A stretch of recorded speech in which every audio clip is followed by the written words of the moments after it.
paz do Senhor. Amém. Os irmãos podem se sentar.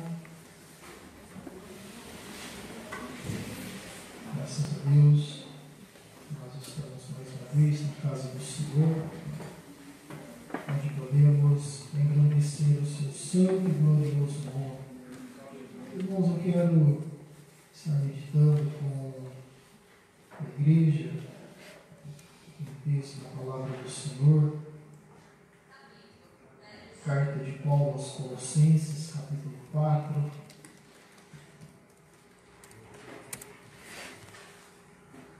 Carta de Paulo aos Colossenses, capítulo 4, versículo 7 ao versículo 18.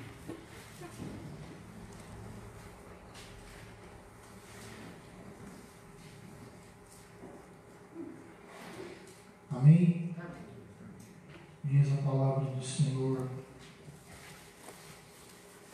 Tíquico, irmão amado e fiel ministro e conservo no Senhor, vos fará saber o meu estado, o qual vos enviei para o mesmo fim, para que saiba do vosso estado e console o vosso coração.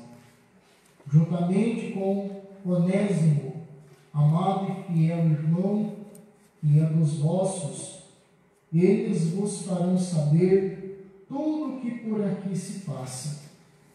Aristarco, que está preso comigo, vos saúda, e Marcos, o sobrinho de Barnabé, acerca do qual já recebestes mandamentos, se ele for ter convosco, recebei-o, e Jesus, chamado Justo, os quais são da circuncisão, são estes unicamente os meus cooperadores no reino de Deus, e para mim tem sido consolação. Saúda-vos Epáfras, que é dos vossos, servo de Cristo, combatendo sempre por vós em orações, para que vos conserveis firmes, perfeitos e consumados em toda a vontade de Deus. Pois eu lhe dou testemunho de que tem grande zelo por vós, e pelos que estão em Laodiceia, e pelos que estão em Hierápolis. Saúda-vos Lucas, o médico amado, e Demas. Saudai aos irmãos que estão em Laodiceia, e a Ninfa, e a igreja que está em sua casa. E quando esta epístola tiver sido lida entre vós, fazei que também o seja na igreja dos Laodicenses, e a que veio de Laodiceia, lede a vós também. E dizei a Arquipo, atenta para o ministério que recebeste no Senhor, para que o cumpras. Saudação da minha mão, de Paulo. Lembrai-vos das minhas prisões. A graça seja convosco. Amém. Irmãos,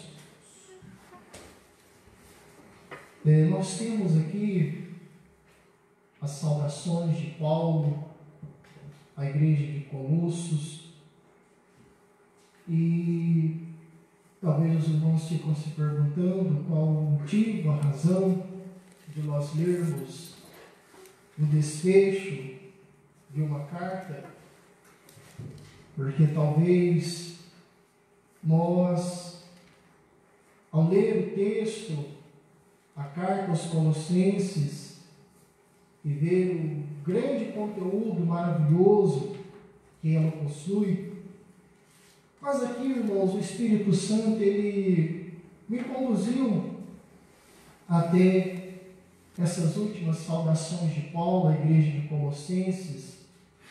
E interessante que, na grande maioria das vezes, Paulo, ele sempre coloca por escrito o nome de várias pessoas que o auxiliam em seu ministério e durante o seu trabalho. A Bíblia mostra que quando Paulo escreveu essa carta, Paulo estava preso, Paulo estava na prisão, e de acordo com aquilo que nós lemos, ele recebeu a visita de membros e cooperadores desta igreja. E estes foram então relatar o que estava acontecendo com aquela igreja. E Paulo então ele passa a exortar a igreja, os irmãos, acerca dos problemas que estavam acontecendo na igreja de Colossos. E ao ler esta definição, essa conclusão desta carta, essas últimas palavras de Paulo, eu encontramos aqui tantos nomes que vão se repetir durante as cartas, nomes que vão aparecer em outros eventos e acontecimentos. Mas o que me chama a atenção, irmãos, é que muitas pessoas vão aparecer depois de um certo tempo, mas não da maneira com que se encontravam nesse exato momento. E isso me levou a uma reflexão, porque a Bíblia, ela sempre, quando nós lemos a palavra de Deus, a Bíblia diz que tudo que foi escrito para aviso nosso. A Bíblia, ela tem um propósito de nos ensinar sempre algo importante para a nossa vida. Não vou aqui falar de todos os personagens, de todos os nomes que Paulo ele cita, porque nós não teríamos tempo para isso. Mas, ao olharmos alguns nomes que Paulo cita nessa epístola, nessa conclusão, nós vamos ver, irmãos, que por muitas e variadas situações, essas pessoas passaram. Quando Paulo fala a respeito de Marcos, sobrinho de Barnabé, a Bíblia mostra que quando a igreja estava orando, a igreja estava jejuando, a Bíblia diz que o Espírito Santo, ele, naquele momento, ele se manifesta, ele usa a vida de alguém e diz: olha, eu quero que vocês apartem a Barnabé e a Saulo, porque eu tenho uma obra a realizar através da vida deles. Então aqueles dois saem, e Barnabé, ele tinha um sobrinho. Então ele diz a Paulo: olha, Paulo, nós vamos, mas eu quero que o meu sobrinho vá comigo, João Marcos. Então Paulo diz: vamos com ele, ele vai conosco, ele vai nos auxiliar, ele será o nosso cooperador. Mas em alguma determinada ocasião, João Marcos, ele resolve voltar. Ele resolve não mais acompanhar Paulo e Barnabé durante as viagens missionárias. Por algum motivo ele volta para casa. Por algum motivo ele retorna.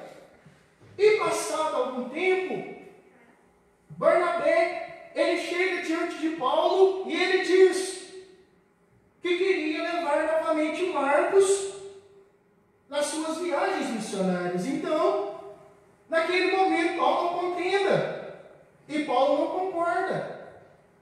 Por quê? Paulo diz para Barnabé: Barnabé, o seu sobrinho nos abandonou e nós não poderemos levá-lo novamente conosco. Ele vai fazer a mesma coisa, ele não tem a firmeza que nós precisamos. Talvez usando essas palavras ou outras palavras. A Bíblia não registra o diálogo que eles tiveram, mas a Bíblia diz que houve ali uma pequena contenda entre os dois, e aquilo resultou na separação dos dois. Então, Barnabé, ele continua com Marcos, mas ele vai para outra banda. E Paulo, ele coloca Silas no lugar de Barnabé para fazer as suas viagens missionárias. Interessante, irmãos, que olhando nós a Bíblia, e mesmo havendo aquela pequena contenda, aquela pequena discussão entre Barnabé e Paulo por causa de Marcos, nós às vezes vamos imaginar que Marcos não servia para Paulo. Nós às vezes vamos imaginar que Paulo não tinha interesse nenhum em contar com Marcos durante o seu ministério. Mas as cartas e o desenrolar do tempo vai mostrar que é totalmente diferente. A Bíblia, ao mostrar esse texto, ela diz que Marcos, ele era sim importante para Paulo. E ele era bem recomendado por Paulo. Que ele diz para a igreja de Colossos: se Marcos, sobrinho de Barnabé, ele for ter convosco, pode recebê-lo. Ele havia abandonado aquela missão, mas ele não havia abandonado o Senhor Jesus.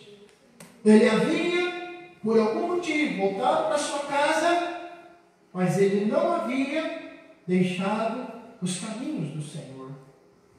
E, passado algum tempo, quando Paulo, próximo da sua morte, quando nos seus últimos dias, nos seus últimos instantes de vida, Paulo, ele escreve a Timóteo: quando você vier, Timóteo, você traz Marcos contigo, porque ele é muito útil para mim no ministério.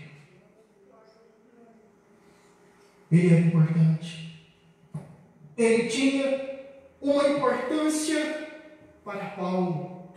Ele não era qualquer um. Ele era alguém importante para Paulo. E mesmo que lá no passado, alguns anos atrás, houve contenda, houve discussão, houve desentendimento, mas lá na frente, Paulo reconhece a importância de Marcos para o seu ministério. Porque Paulo, ele precisava de pessoas para cooperarem com ele nessa tão grande obra. E ao notarmos a vida desse homem, nós encontramos outras pessoas. Pessoas que tiveram firmeza, pessoas que permaneceram, pessoas que estavam ali sempre combatendo e lutando ao lado do apóstolo Paulo. Pessoas que estavam sempre guerreando. E ele tinha um companheiro que estava, o médico amado, sempre estava ao lado de Paulo. E não apenas como médico, mas também como um grande historiador. Porque boa parte do Novo Testamento foi escrito pelas mãos desse homem. Aquele que pegou e escreveu um evangelho voltado para nós. Por que voltado para nós? Porque nós somos a igreja dos gentios. Aleluia. Aquele que pegou o evangelho e escreveu o evangelho, e quando colocou a genealogia de Jesus, ele não começou em Abraão, ele começou em quem? Em Adão. Evangelho para os gentios. Evangelho para nós. Então nós temos um evangelho especial para nós, irmãos. O evangelho da igreja. Não que esse seja o melhor. Não que esse seja o mais completo. Não é isso, irmãos. Mas esse foi um evangelho escrito por um homem, por um escritor que não era judeu. mas um homem que tinha firmeza e que acompanhava Paulo nas suas loucuras. Mas o que mais me chama a atenção em tudo isso, irmãos, é a figura de um homem que aqui aparece e que Paulo cita nesta carta. A Bíblia fala de um homem chamado Demas. E a altura em que Paulo escreve esta carta, Demas ainda estava firme com Jesus. Demas ainda estava convicto na sua fé em Jesus. E a Bíblia diz que Demas ele também envia uma saudação à igreja de Colossos. E a Bíblia mostra. Os historiadores dizem que essa carta foi escrita por volta de 62 depois de Cristo. E por volta de 65, 67, Paulo escreve a sua segunda carta a Timóteo. E quando Paulo escreve a sua segunda carta, irmãos, a Bíblia, Paulo mostra o estado deplorável que estava esse homem. Paulo diz: Demas me desamparou, amando o presente século. É interessante nós notarmos, irmãos, como as pessoas mudam. É interessante nós notarmos que ao passar do tempo, algumas pessoas melhoram e outras conseguem piorar, irmão Cristiano. É interessante nós notarmos que o fator não é o tempo. Não, irmão. Uma casa para ser limpa não é pelo tempo que ela fica limpa, é com a ação contínua da limpeza. Não é verdade. Não é limpando todo dia que ela fica limpa. Não é o tempo que faz a casa ficar limpa, mas é o trabalho de limpeza sendo feito todo dia. Então, assim, não é o tempo que vai nos tornar melhores ou maduros, embora leva tempo. Mas não é o tempo, irmão. É a nossa postura, é a nossa disciplina que vai fazer com que nós estejamos melhores ou piores. E quando a gente vê a história desse homem, ele estando aqui com Paulo na prisão, e ele ainda firme com o Senhor, ele mandando as suas saudações à igreja, e passados 5, 7 anos, Paulo já mostra um homem totalmente diferente. Olha, ele não está mais comigo. Ele me abandonou, ele não só me abandonou, se tivesse me abandonado não tem problema. Ele poderia seguir o seu próprio caminho, mas que se continuasse crente. Mas não. A situação dele era pior. Ele havia amado o presente século. E quem é o Deus desse século? Satanás. Ele é o Deus deste século. Então ele abandonou os caminhos do Senhor para poder estar voltando às velhas práticas. Hoje nós vivemos uma situação, irmãos, que se nós passamos alguns dias sem ver os irmãos, sem ver as pessoas crentes, pessoas que nós vimos com todo fervor, com toda alegria, a expectativa do meu coração, irmãos, é voltar a ver aquelas pessoas no mesmo fervor, no mesmo entusiasmo. Mas eu não sei se estão. Eu não sei se vão se encontrar. Imagina Paulo que ficava tantos anos sem rever os irmãos. Se Paulo colocasse na sua mente, no seu coração, eu preciso ver como está aquela igreja. Imagina quando Paulo chegasse lá, irmãos, ao deixar uma igreja fervorosa, cheia do Espírito Santo, e ele voltar lá e ver uma igreja carregada de carnalidade. Era isso que ele ia encontrar chegando em Laodiceia. Paulo envia saudações a essa igreja, irmãos. Paulo olha para essa igreja e recomenda, olha, leiam esta carta à igreja dos Laodicenses, por favor. Levem essas palavras para eles. Era uma igreja que estava no coração de Paulo. E aquele momento, irmãos, Era uma igreja que demonstrava amor por Cristo. Mas, passados anos, é claro, do tempo que Paulo escreveu esta carta até que Apocalipse fosse escrito, foram quase 30 anos. Mas aí entra a questão do tempo.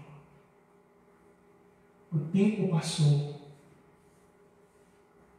E a postura daquela igreja mudou. Irmãos, o que o tempo tem feito de nós? Melhores ou piores? É claro que de um aspecto físico a gente até melhora, né, irmão? Porque se a gente for olhar a foto nossa aí de alguns anos atrás, misericórdia, a gente não assustava com a gente. Não é verdade? A gente consegue melhorar fisicamente, né, Vinícius? A gente era bem magrelo, cabeça branca, canela fina. Bigodinho fininho, que é a coisa mais horrível. Quem tiver essa foto nem apague em nome de Jesus, porque é feio. Não tem nada de estiloso nisso. A gente melhora, graças a Deus. E a nossa condição espiritual, irmãos? O que o tempo tem feito de nós? Melhores ou piores? Será que nós ainda temos a mesma firmeza? Será que, passados anos, nós vamos chegar como Josué e Caleb? Quando Caleb chega, olha, Josué, já faz 45 anos que nós viemos aqui espiar essa terra. Você lembra? E você sabe as palavras de Moisés, servo do Senhor, a meu respeito e a seu respeito, não sabe? Você ensina ele. Pois é, eu tenho para te dizer que a minha força e o meu vigor é o mesmo de 45 anos atrás. Hoje eu tenho 85 anos, mas eu sou o mesmo garoto de sempre.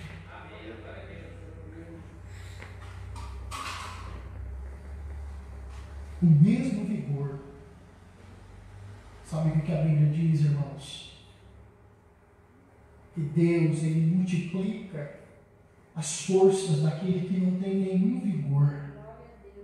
Talvez o nosso vigor de hoje não é o de 10 anos atrás.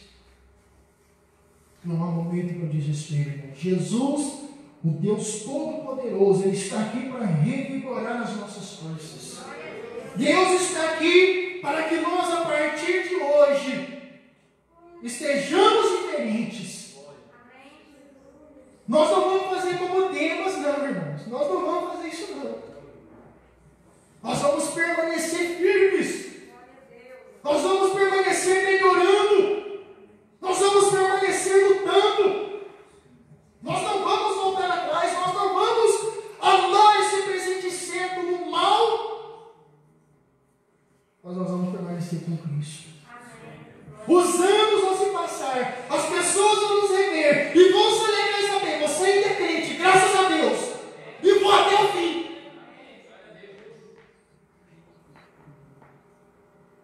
Vamos até o fim. Nós não vamos mudar. A nossa decisão. Nós não vamos mudar, irmãos. Aconteça o que acontecer, nós não vamos mudar.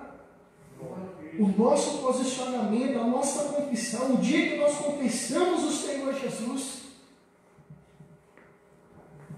a nossa confissão nós vamos levar até o fim. Pode ser que às vezes até cambaleie, irmão. Não tem problema. Às vezes pode até cair. Mas a Bíblia diz: por 7 vezes cairá o justo, mas o Senhor vai levantar. O justo pode até cair, irmão. Não está escrito que o justo não vai cair, não. Quem nunca caiu foi Jesus, irmão. Nem para a cruz, irmão. Não vem com essa história que Jesus caiu para a cruz, não, porque eu não aceito isso, não. Não está escrito. Não vem com essa conversa que Jesus caiu para a cruz, não. Jesus nunca caiu, não. Agora eu posso cair. Nós estamos sujeitos a cair. Mas o nosso Deus nos levanta. O nosso Deus nos coloca de pé. O nosso Deus nos ergue. nosso Deus nos mantém firmes. Porque os nossos pés estão sobre a rocha. Os nossos pés estão firmados sobre Ele. Quando a nossa história foi escrita, quando alguém escrever a sua carta e suas memórias, vou lembrar de nós e vão dizer: eu saúdo a igreja de Santana.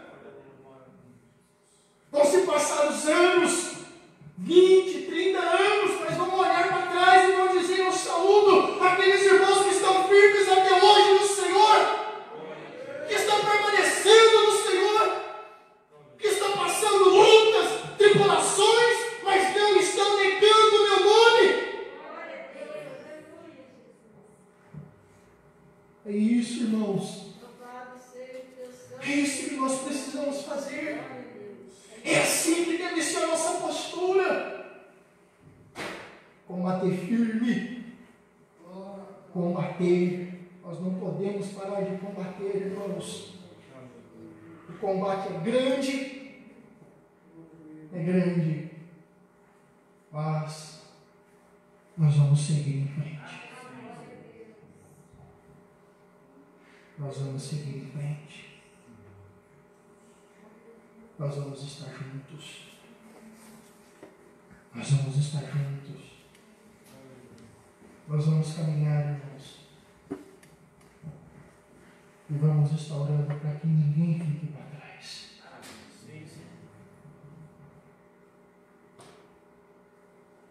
Nós vamos atravessar os portões celestiais juntos.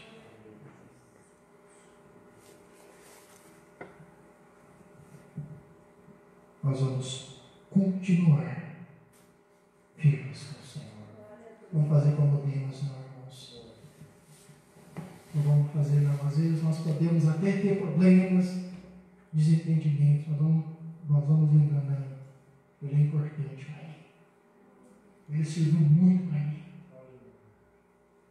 Paulo podia ter todos os motivos para ter mágoa de Marcos, mas ele falou: não. Útil para mim, ele serve. Ele é importante para o meu ministério. Nós temos que reconhecer, irmãos, a importância das pessoas para nós. E quantas pessoas que nos ajudaram a chegar até aqui, hoje não se encontram num bom momento, irmão. Eu sei que todos nós conhecemos pessoas assim. Pessoas que nos ajudaram a estar de pé hoje. Hoje não vivem um bom momento. Nós vamos orar, irmãos, para que Deus levante novamente essas pessoas. Não estamos aqui para ficar se alegrando com a queda das pessoas, não. A nossa oração é para que Deus levante cada vez mais pessoas. Gente para o seu exército. E nós não vamos conformar, não, irmãos, e ver essas pessoas caídas, não. Nós vamos orar para que Deus volte a levantar essas pessoas em nome de Jesus. Amém?